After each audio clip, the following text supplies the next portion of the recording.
All right. Well, I have here the 101 most interesting philosophical questions according to Hong Kong University. So I thought I'd take a look and give my answers. So starting at number one, is the mind the same as the brain, or do we have souls? This sort of came up in the comments section of my video about free will, and I'm just gonna say I don't know. That is pretty tricky, actually. But I lean towards materialism just because I think that's what we can see. And so if you're assuming a soul, you're making an assumption about the nature of reality. But we can't perceive the soul. However, we can perceive what's materially here. So I would say yes, the mind is the same as the brain. Can computers think or fall in love? No, not currently. But I think if we're going with the materialist paradigm, consciousness arises when you just cram a bunch of information in one space, or so it seems. So I think in the future, maybe computers could potentially be conscious and fall in love. Can computers be creative? Depends how you define creative. I mean, increasingly we're seeing AI be able to generate art, but that art is based off the art of people. Um, so we were the original creators, I guess. So in that sense, I'd say no, just because it's algorithms. I mean, if you're going by just the materialist paradigm, people and computers aren't really all that different. And so humans take inspiration in different parts of things to create more art. So you could almost argue, are humans truly creative? Um, but yeah, I guess my answer to that question would be computers cannot be creative in the sense that humans can. Until computers are conscious, they'll never be able to be truly creative. Number four, what is consciousness? Uh, Self-awareness. I guess it's more than that. It's the ability to be self-aware and to experience emotion and I guess have senses.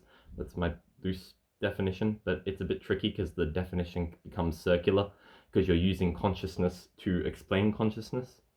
Number five, can we really know what it feels like to be a bat? No. Number six, when you have a toothache, is the pain in your mouth or in your brain? It's in your brain, obviously. It's not in your mouth. I mean, you do have the neural receptors here, but then the feeling is processed in your brain. So the feeling's in your brain. Seven, what is an emotion? Something you feel. Again, this is like another circular definition because an emotion is part of consciousness, so you're using consciousness to explain consciousness.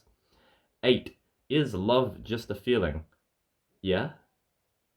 Number nine, how is love different from passion or sexual desire?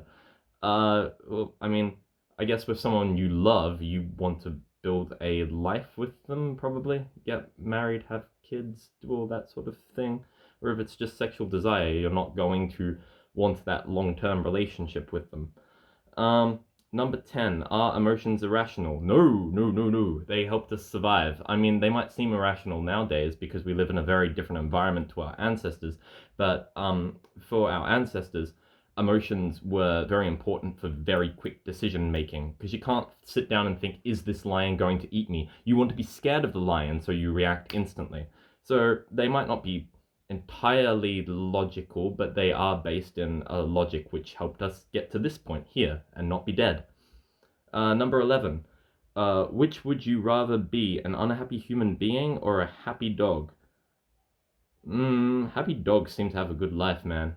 So, probably a happy dog. They get treated super well. 12. What is the meaning of life? Go watch my meaning of life video. I discussed that there. 13. Is happiness the most important purpose in life? No. No. My individual happiness? That's so selfish. I mean, I do talk about the purpose of life again in another video.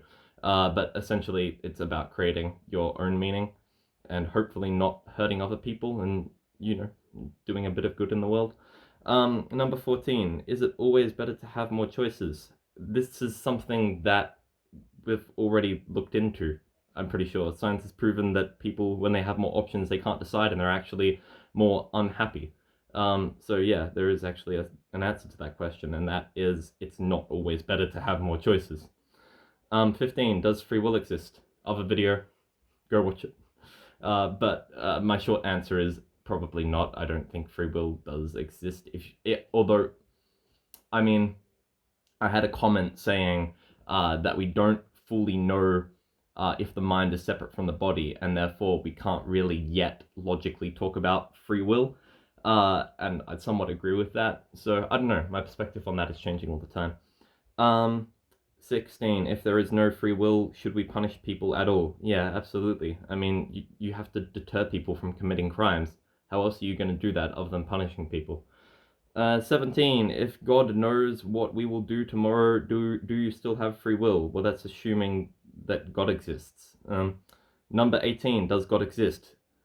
I don't know. I'm agnostic. I think that's really the only logical position on that. I mean, it depends which God you're talking about. If you're talking about the Christian God, I'd say that the Bible has a few logical errors in it. But if you're talking about a conscious creator in general, how can we know that?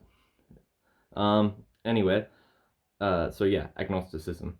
19. If God exists, why is there so much evil in the world? Well, we don't know if God exists, so how can we possibly answer that? 20. Can God create a stone so heavy that he cannot lift? Yes, he's God. He can create anything. But, technically, I guess what this question is saying, if he can create a stone that he cannot lift, then that means that there's something he can't do. I'd say that God has the capacity to create a stone that he cannot lift, but he just chooses not to create the stone he cannot lift, and in that way he remains all-powerful. Anyway, I'm going to end it at 20 questions. That feels like a natural place to stop. Bye.